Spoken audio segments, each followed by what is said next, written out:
So we've been talking about how to make money on this podcast, and it's like pretty funny because we just like gave Sam Liang like the best possible ad, and guy hasn't paid us a fucking cent. I guess it's okay because we own part of the company, but still, it's we're like talking our own book. Come on. Well, that is a and good it really is segue. the best of all these tools. So if anyone else wants a long, several-minute plug of their company, pay us. Just let us invest, or let us invest.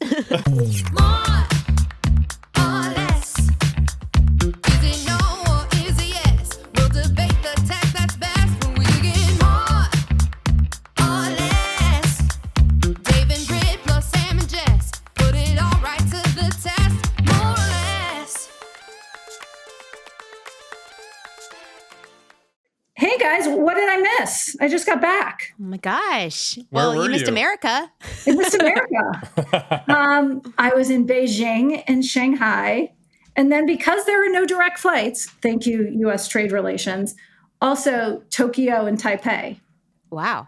So you went from interesting. really bad air quality to really bad air quality because Actually, it's great in Hillsborough. I don't know what's going on. Hillsborough's good. We were at like 150 last night. 46 in Beijing. Oh. 46. Wow, you went from better air quality to worse air quality Yeah, when you it came was home. beautiful. Welcome But back. hi, and well, let's welcome everyone to this week's episode of More or Less. And it's great to be back. I'm Jessica Lessin, founder of The Information, here with Sam Lessin. Sam, I've been trying to catch up on all your tweets since I was gone. And the things I learned is you discovered shoes and coffee.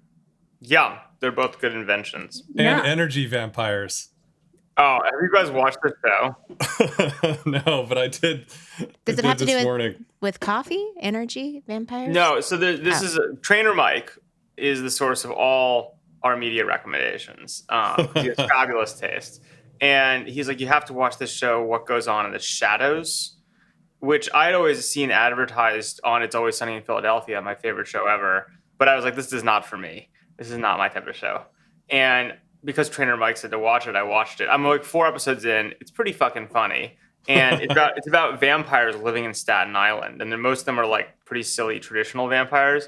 But there's my favorite concept ever, which is the energy vampire, who's like this like kind of balding, middling office worker. He doesn't suck your blood. He just sucks your energy through conversation. So he works in a I have a small lot of office. those friends. I have a lot of And he those goes friends. around and he just talks to all these people, and they're like in the morning, and they're like, he sucks all their energy, and they like fall asleep. And I was like, those people exist. And Sam, I know you're only them. just coming around to this. Well, no, and I'm just like, now that it's been made explicit for me with these energy vampires, I'm like, this is going on every startup's hiring thing. Is like, are we sure the person we'll hire is not an energy vampire? Because those people are the EVs. fucking worst. Way to pivot back to No startup. Sam. EVs. Way to pivot back to startup. Let's make sure to How to add also values.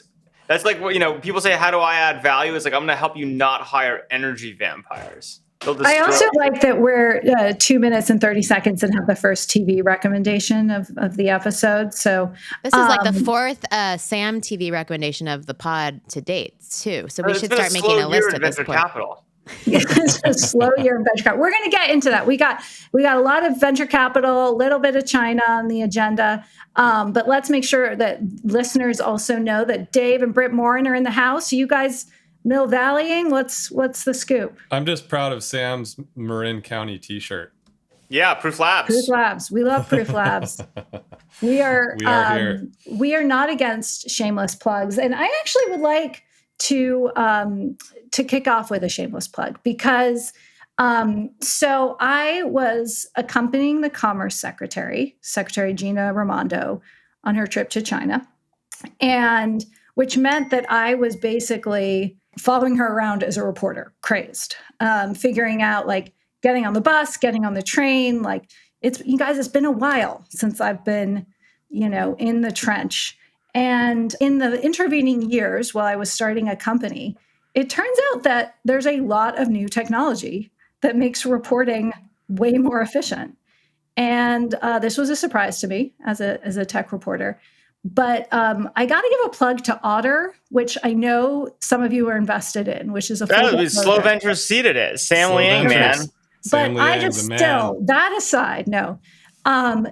Make us all some money. Go for it, Jess. Okay. Shameless plug. And we do all the show notes of this with it. plug is to help every reporter out there do their job better. But I was on a Don't tell bullet people the train. secret, Jess. I'm for all great reporting. I was on a bullet train going 276 miles an hour between Shanghai and Beijing, or Beijing and Shanghai. Shanghai, And, listen to you. Mm. Oh, oh my God. your pronunciation is fabulous. It's kind of attractive, isn't it, Sam? I'm just like saying, who's our 4-year-old's Mandarin pronunciation? Yeah, it's actually impressive. That's a different story. I brought him back a Chinese Lego. He's reading it. I'm like, what? I think he's pretending to read it, but his pronunciation sounds great. I think he noticed some characters. So the secretary is like standing on this train holding a mini press conference. I hold up my phone, right? I am getting a real-time transcript of everything that she is saying. And the buffering is amazing. So even when it would say, like not connected, it still got every single word and remembered it. And that is just like, I can't tell you as a reporter how valuable that is. At the same time, it then has the audio at the same time. And it's just a completely different experience to have all of that while it's happening. While she was talking, I was cutting and pasting and tweeting what she was saying. But really that like latency was what, and then I interviewed her again from her motorcade. So just a lot of motion. And it was the same thing. And so I can see, and I also can see that it's getting it. And so that concern we've all had as reporters, like, shit, did I get it? Is completely gone. And then you start to think, and I know you guys already think this way because you're tech people, but like, why would I not have that for every meeting I'm in? I'm drinking the Sam Kool-Aid there, right? I mean, Sam Liang is one of the best. It's amazing. Sam Liang is one of the best technologists like in Silicon Valley, and like that team at Otter is unbelievable. And a little known story, we actually almost acquired, Sam and I almost merged companies during Path. He's such a fantastic guy, and we were doing a lot around automated AI story generation in our feed and Path, and Sam was one of the best in the world at this stuff. And so, can I tell you who the luckiest person is out of this equation? It's my mom. And you know why it's my mom? Because she retired from court reporting like within the last 12 months.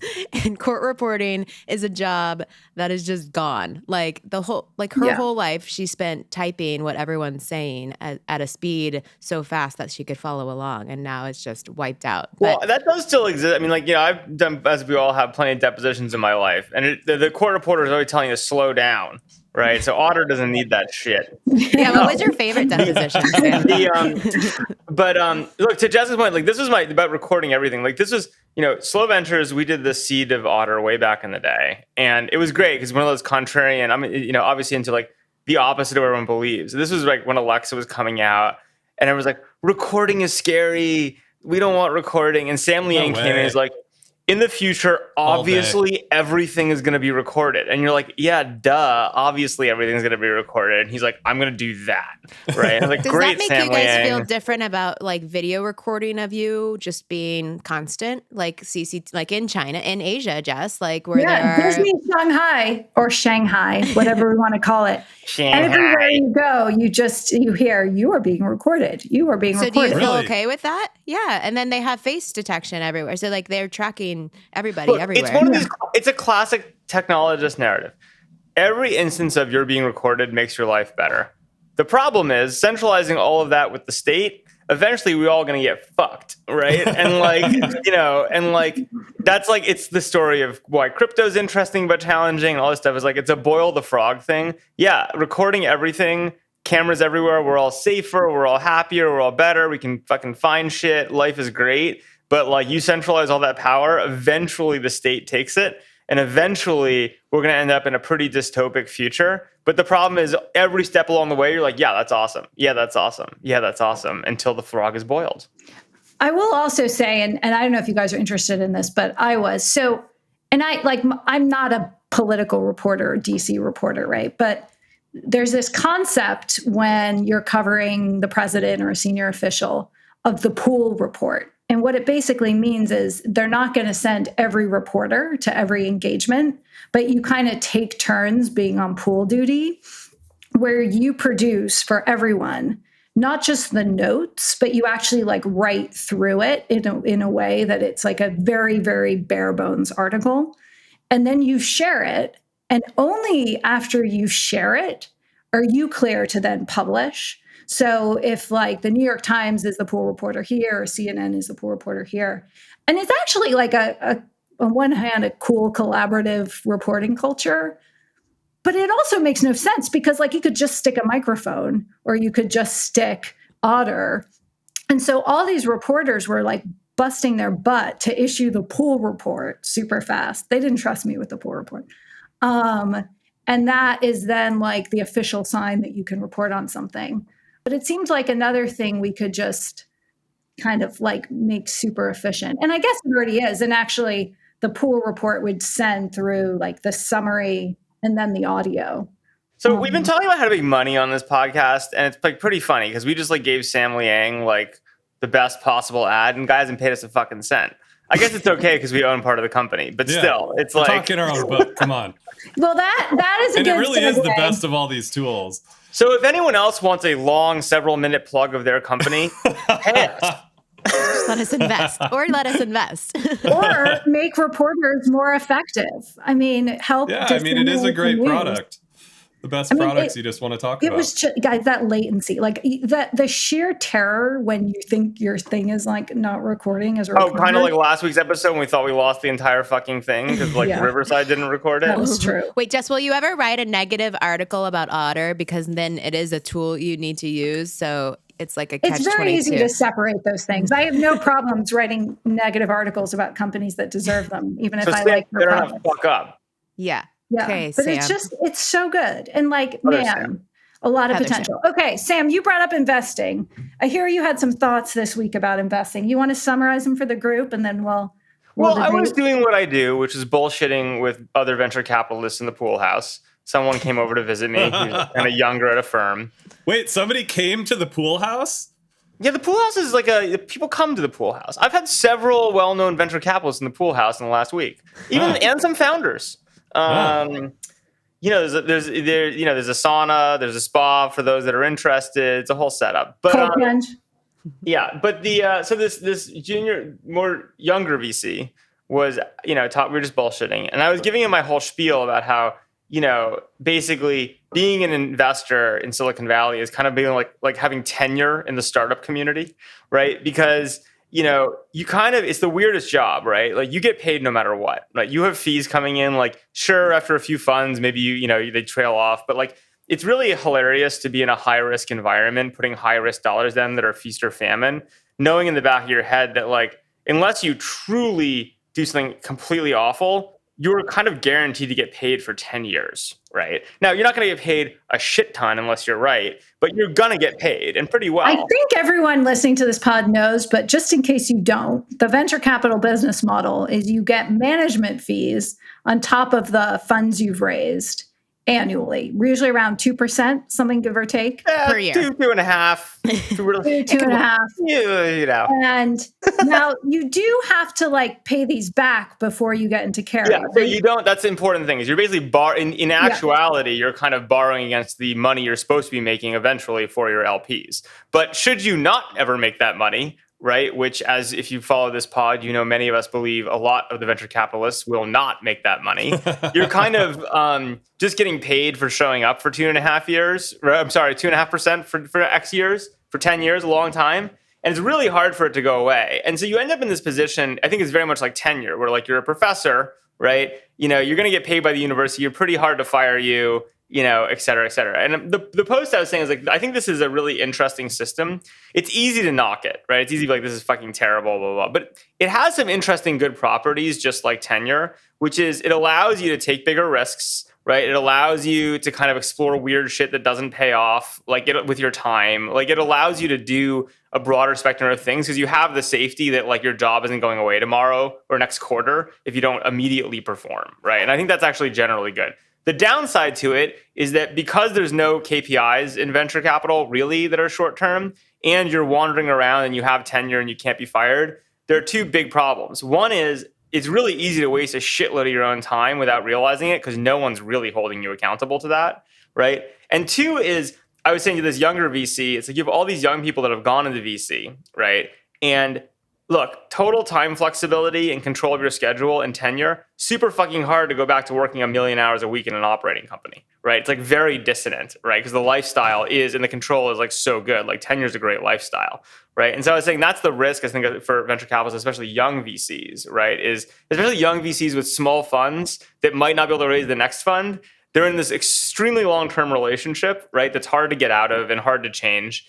They're going to like, in a lot of cases, I think it's hard to go back to like the normal working world, right? Of not having tenure. And on top of that, right, no one's really holding them accountable for their time. So they could easily waste a decade of their lives. So this sparked a lot of online discussion is what I would say.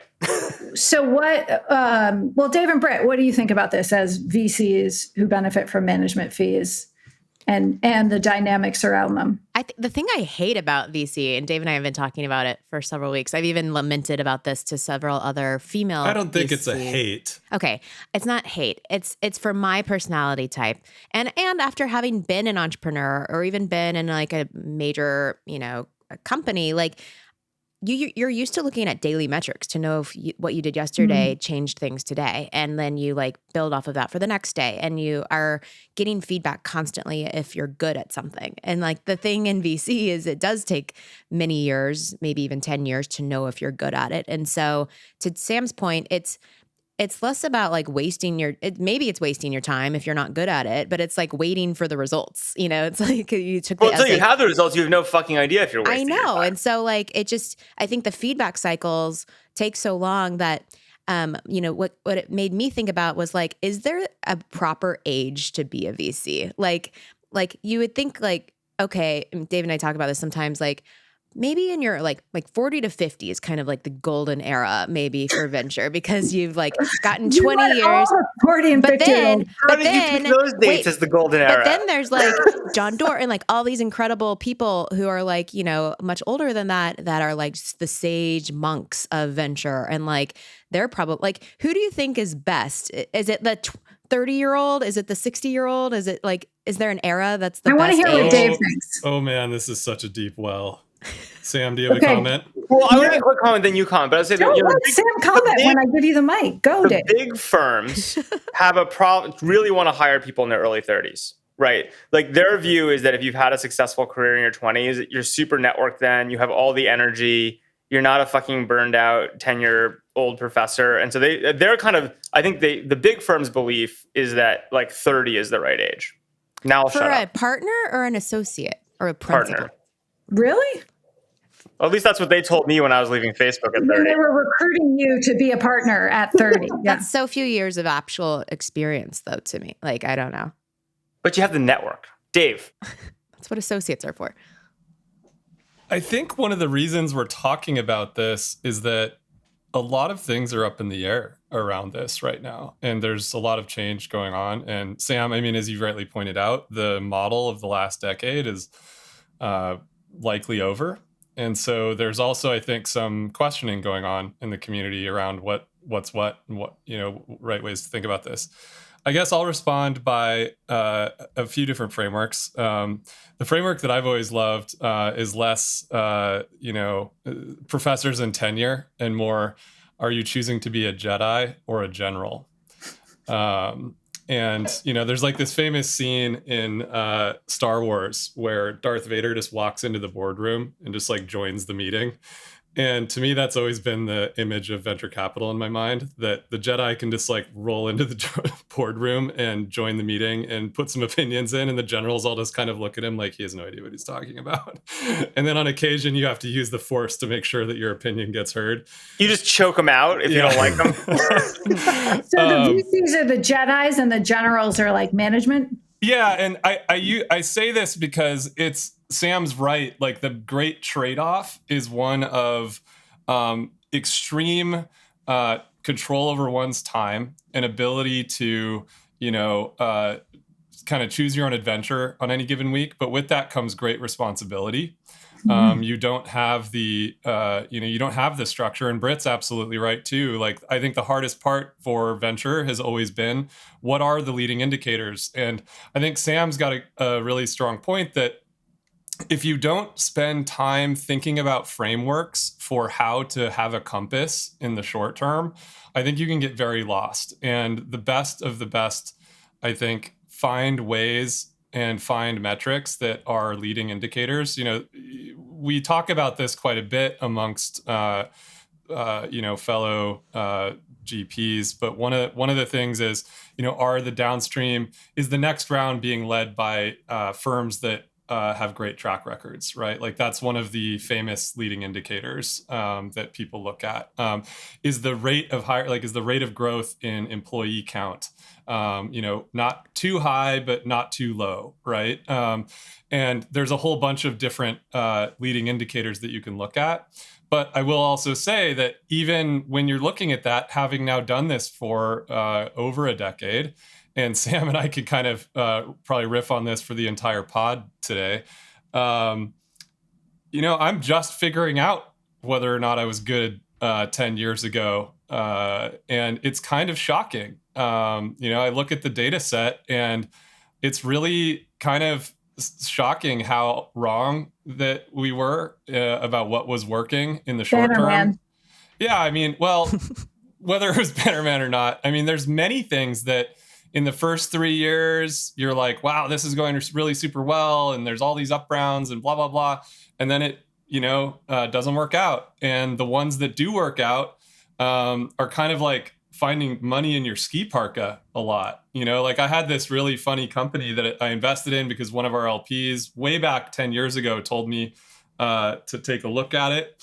And I did it and kind of lost track of it because it changed names and it looked like it wasn't working out. And then I saw it pop up in the news like 5 years later, or I saw a company pop up in the news 5 years later in TechCrunch that I thought looked really interesting. And so I sent an email over to Founders Fund to our friend Brian Singerman. And I said, hey, like, can I invest in this company? And he said, I just looked at the cap table. You're already an investor. And, and it was because they had changed names twice. Right. And so a lot of this goes on. What I'm trying to, I guess, communicate is there's this cloud that goes on in the middle of the 10 years that I think people just get extremely lost a lot. And it's one of the hardest psychological parts of doing the job. Is this why VCs liked crypto in part? Because you got tokens, which are like more immediate gratification? I think this is why VCs like Twitter and why VCs like crypto. And why VCs like podcasting and SPACs. It's like you see numbers go up every day, and you can get a feedback loop, right? Like, yeah. Although I will say yes, I agree with all that, Dave. I agree. We all have weird parka money we find if you do enough investing. And I would actually go a step further, which I'd say most of the things I out of the gate thought were working ultimately didn't. They're the things that I had fundamental beliefs on. And every single thing that I feel really proud of investing went through a several year period because we go so early of like, oh, fuck, this thing's probably dead, right? Like even the most successful investment I did, like I can name in almost every case a period where you're like, oh, that's dead. Yep. So you have to get through that. But I don't think it's quite all found ski parka money. Like I think like when I look back at it, I didn't mean to communicate that it was all that, but there is quite a bit of that. I think the ski parka money kind of can pay for a lot of the ski parka mistakes or you know what I mean? But then the real money is made on things where you had conviction, you were I mean, I think there is a playbook to it. And I just think the only thing that goes with those is like I think without fail, all of those usually go through a period where it very easily could die before it really works. Absolutely. Because they're usually sufficiently non-consensus and sufficiently hard and weird that they almost get to the brink, right? This is why I hate, by the way, when VC funds do this ranking. I don't know if other people know this, of like 0 or 1, like is it winning or is it dead or alive? And some funds, like if they claim it's dead, they just stop supporting it. And I think that's really challenging because having been in a scenario where I had a company that was challenged and like we pulled through it, but it was really hard.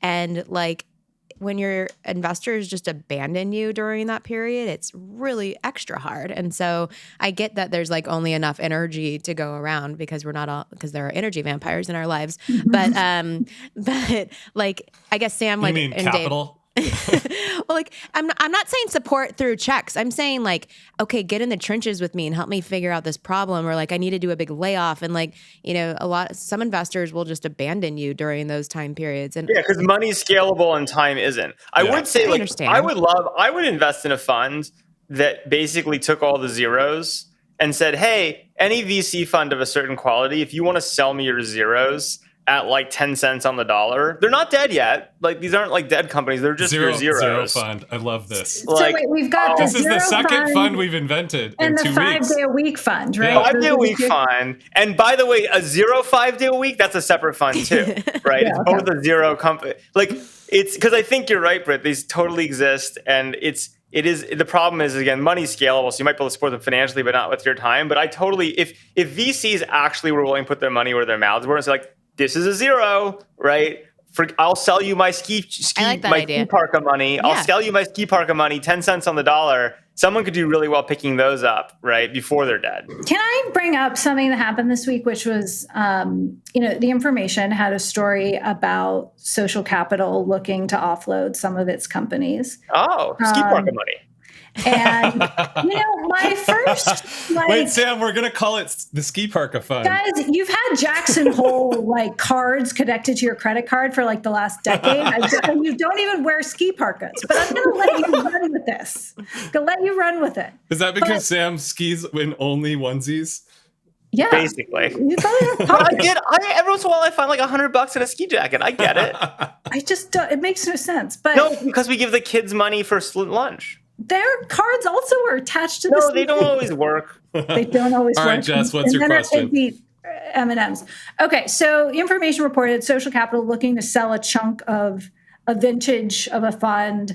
I think we said it's a lot of biotech, right? Some people on Twitter, some reporters who don't like Chamath or whatever, made a big deal about this as bailing. And who doesn't like Chamath? Who doesn't? But my read was also that this is sort of like portfolio management of venture capital, and that this is happening across the board right now, and everyone's doing this. But I'm curious what you guys think. I'm sure you saw the story and what's happening. I mean, to speak of the zeros, what do VCs do and what's happening in this moment?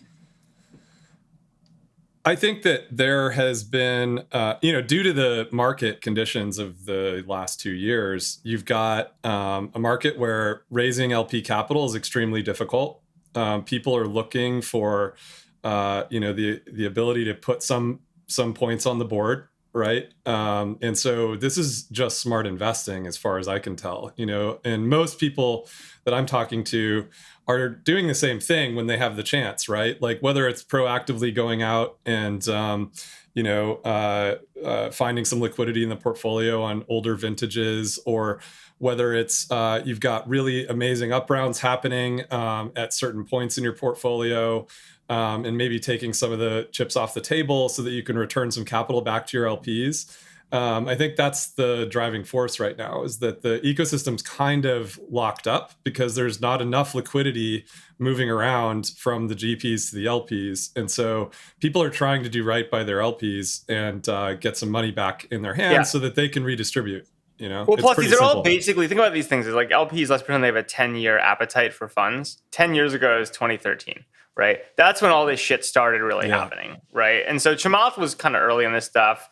Look, I give him credit for just being like, I got to get this shit off my books if that's what happened. And I want to, my investors want DPI. I mean, as a small LP in tons of venture funds that I have completely forgotten about and assume will never give me money back, even if there's not that much money, 10 years later, I'm like, oh yeah, thanks, got some money back. Absolutely. People always say thanks. Distribution of paid-in capital. That's what VCs actually supposed to be measured on. How much fucking money did you give back? Not your markups on paper. Not TVPI, Sam? Come on. Yeah. No, community-adjusted DVPI.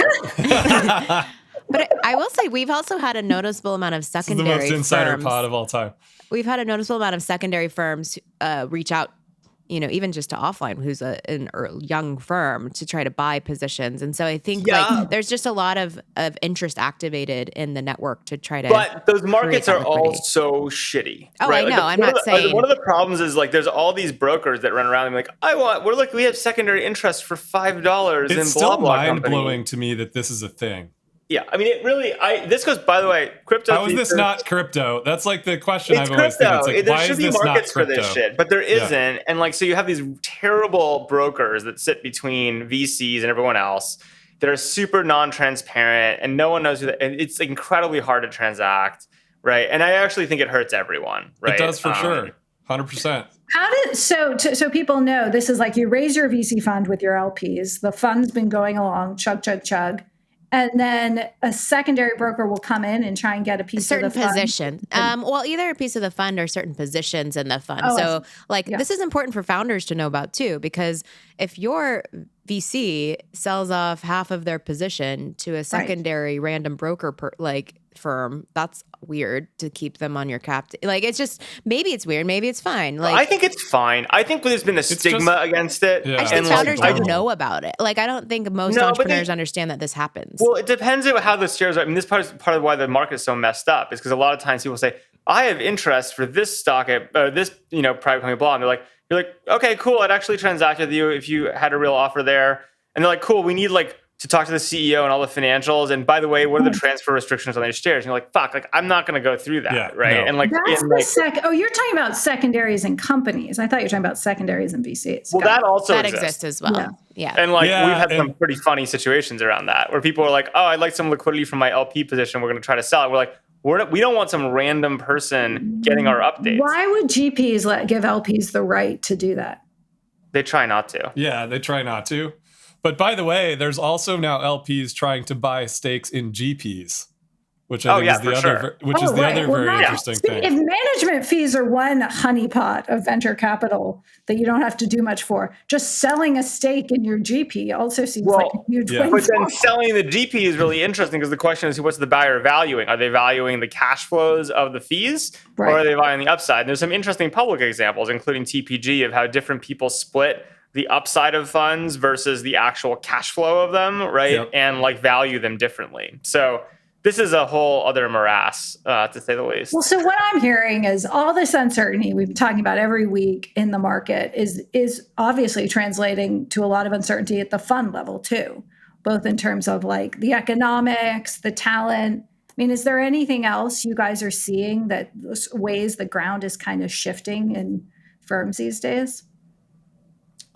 I just think it's exactly like what's going on with companies, right? You have a bunch of people who are sitting on a bunch of cash. Those people don't need to raise again, right? And they're kind of like, it's fine, just kind of pretend, kind of moving on forward. And, they have money to operate and things like that.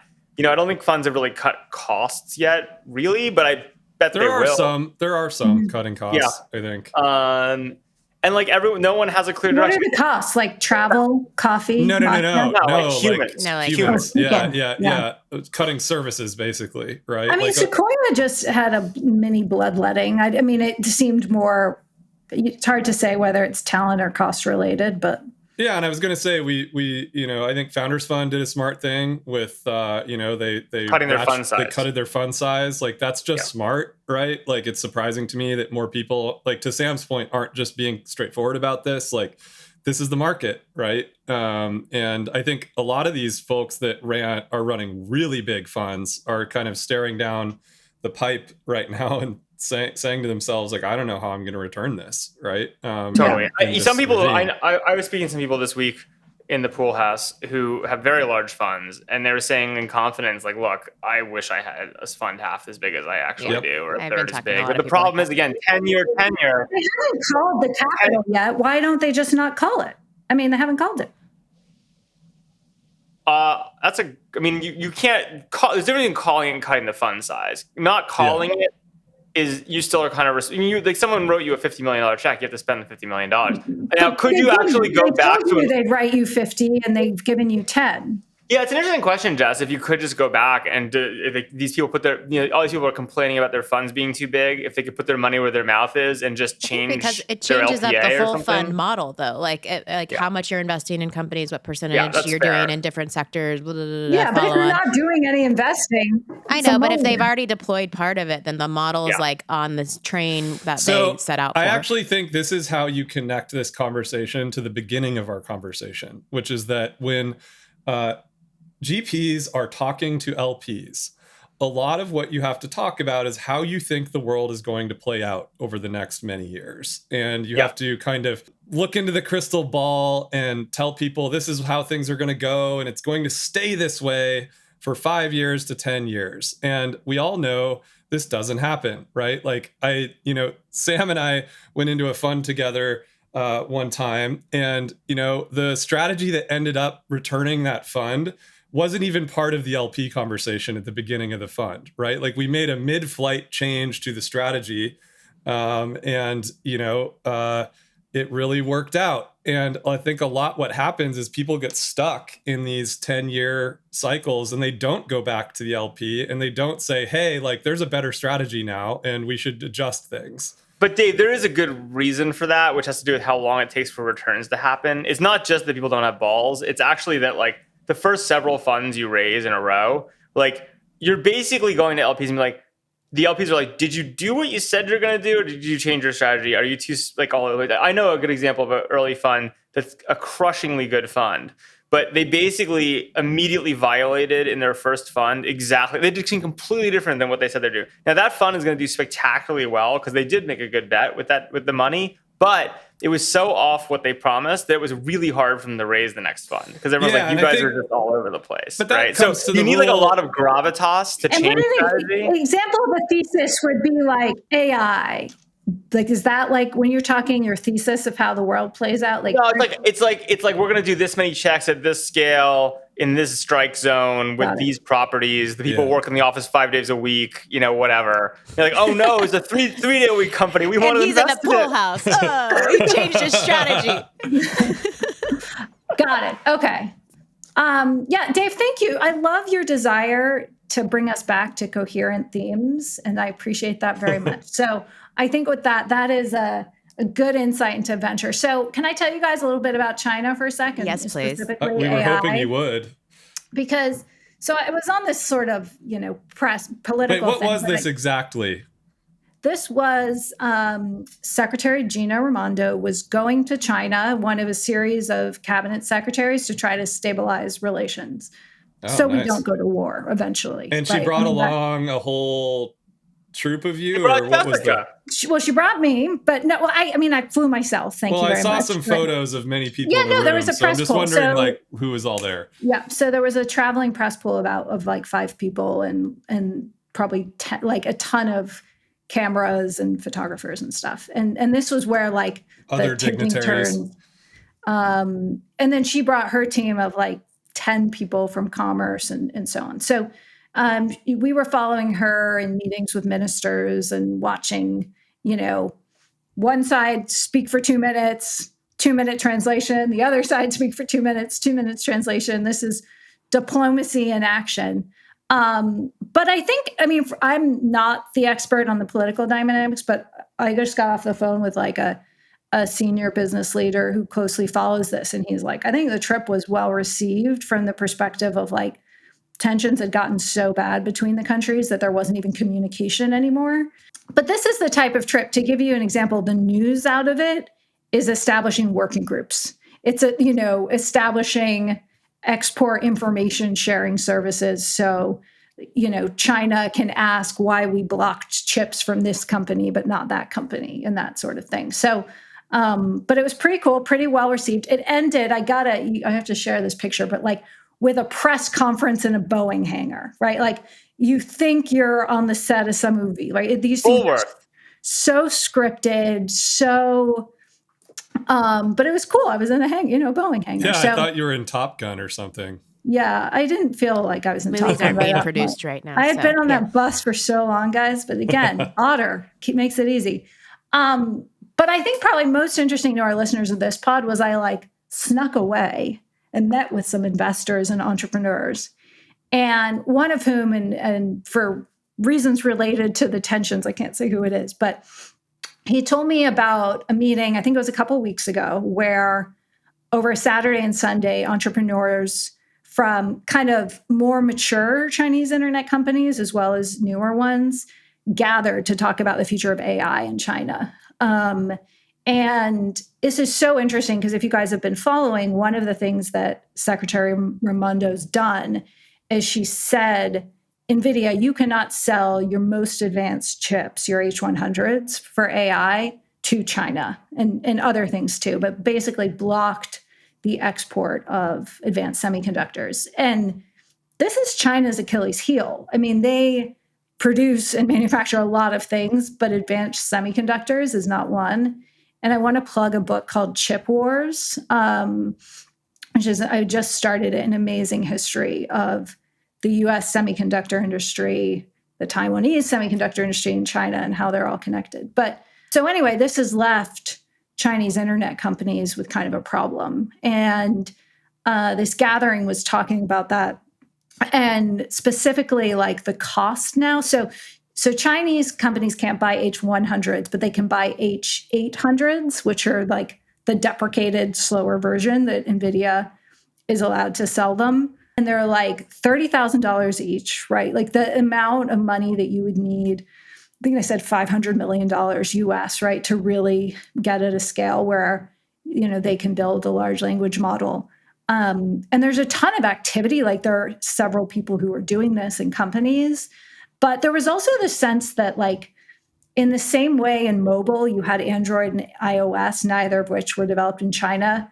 But then Chinese companies built the apps on top of them, the Didis, the Meituans, and so on, that would kind of play out, and that you may have a world where the large language models are and the platforms are not built in China, but there's a lot of like applications on top that are. Now, the problem with that thesis is that that implies a world where those models will be accessible in China, where they kind of aren't, which is why there's so much domestic attention. But it was also interesting because I asked about the effect of the export controls on development.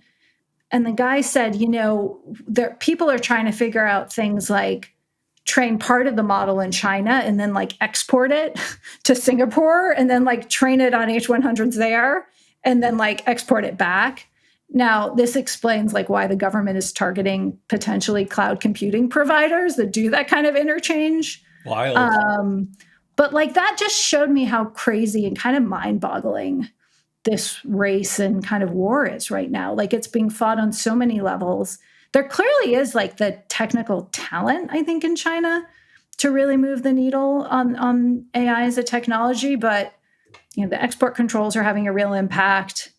Workarounds are being discussed. And some people are, everyone's pursuing like so many different strategies. So that was kind of my takeaway on that. This is obviously not anything I know anything about, but that never stops me. I mean, if in my abstract model, and if I were the Chinese government, I'd be like, yeah, AI is sweet. Like we definitely need it to run a planned economy. And like, what's better than the internet is like the China bot, right? That everyone talks to. They just don't have the chips. They don't. But I'm saying the government can just spend infinite money. Like why wouldn't, forget the private sector in China. Trying. I feel like the world of like, there's a few like commercial market, free markety AIs in the West. And the Chinese are like, yeah, we absolutely want this. And we want the government to own it. And it's just like highly centralized is like.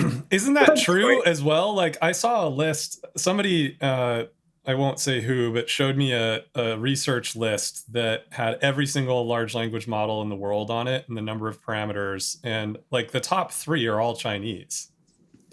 I don't know if that, I don't know how those things are looked at. So Sam, I think that is like, AI is clearly a national priority, but the chips and the semiconductors are a real problem. And this is why you guys have probably heard of a company called TSMC based in Taiwan that is at the center of a question over, does China launch a military blockade of Taiwan to get exclusive access to their chips and cut other people off? So, it is a huge, and I really highly recommend this book because it talks about why the industry developed a certain way, why Silicon Valley developed capabilities that China did not.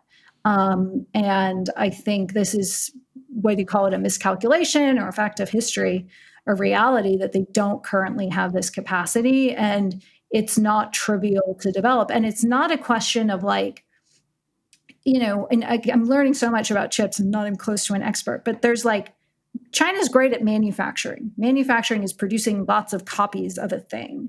But building, the next most advanced generation of semiconductor is also about chip design. That's what NVIDIA does, right? NVIDIA isn't like, etching via light or whatever it calls, things into gallium.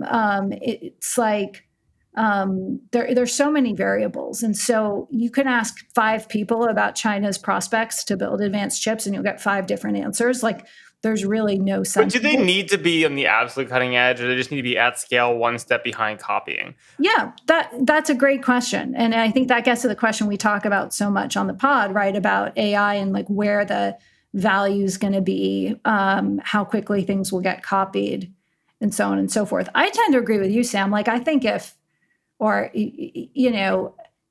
the best models are going to be months ahead of the next best models. I mean, that gap may already be almost that slow now. Well, if you're just China and you just want to be like, I mean, at the highest level, like I have to give credit, even though I wish I didn't have to Peter Thiel on this, because he's right about it, right? Where he's like, look, fundamentally AI is communist, right? And crypto is like free market as a technology. He's right. Like AI is a communist technology. And so like, to me, like yes, they might be technically a few months behind on like chip design, but if they can copy at scale and just mandate their central model, and their central model gets to say whatever they want about history, that seems like, and like, by the way, be really good at allocating resources in a way that like historical communist societies never could. That just like seems very good for them. Yeah, no question. I think there's no doubt. I mean, the secretary also said there was discussion of a working group on AI safety and ethics or something like that, which seemed a little bit more like a box they felt they had to check to acknowledge that maybe this is an area where there should be some collaboration and discussion. What did the secretary leave with? Like, what kind of tone was left at the end of this? Came to do what I set out to do. That was do it? I feel like I'm in the movies now? So it was like performative, or wasn't she like pitching like cosmetics? Yeah, well, that was another part. So, but I'll answer Britt's question first. No, I think you can invest in cosmetics, but not tech. Korean beauty, pretty much. Secretary Raimondo was like, I think she is very practical. Her reputation is of being very practical. She says she came to like express the concerns U.S. businesses have and open some dialogue, and that happened. And the results, like we'll see in the results. So that was her tone. Watching your trip reaffirmed for me that there is no chance in high hell I will ever be in politics. Yeah, that's like the most boring fucking job I've ever seen. No, also, I mean, I affirm that regarding you, and then also myself. But the secretary's message was also that there are, 99% of the trade between the two countries is not in sensitive areas, I think was her stat. And so she's had a big initiative around helping U.S. entrepreneurs sell beauty products into China as sort of an example of that. And in atoms only, but did you bring up bits, Jessica? Dave, I will show you. These are my notebooks from the trip. Wait, that's not Otter. And I know, I still have backup notes. And I think I have to make sure there's nothing else sensitive on this page. What did I write at the top? Not atoms, not bits. Yay! We're changing the world. Digital trade with the more or less pod. I know. I was trying. I'm still working. I'm working on a big story. I've got about 24 hours to get it out, and these are my notes on it. So, because what if you don't get it in 24 hours, then your editor is going to yell at you? Yeah. She has self-imposed timelines where she knows if she's good at something in like 1 or 2 days versus 10 then, years. And then the article gets views. We have 10 years to write our article, Sam. He's probably going to listen. My editor has been very tough on this story. He messaged me today. He's just like, power through. Just get it out. Will he critique the pod? 3 hours of sleep for 5 days. What could go wrong? It's going to be a great piece. But anywho, are we going to see you guys this Labor Day weekend coming up? We're not. Oh, no, you're traveling. Yeah.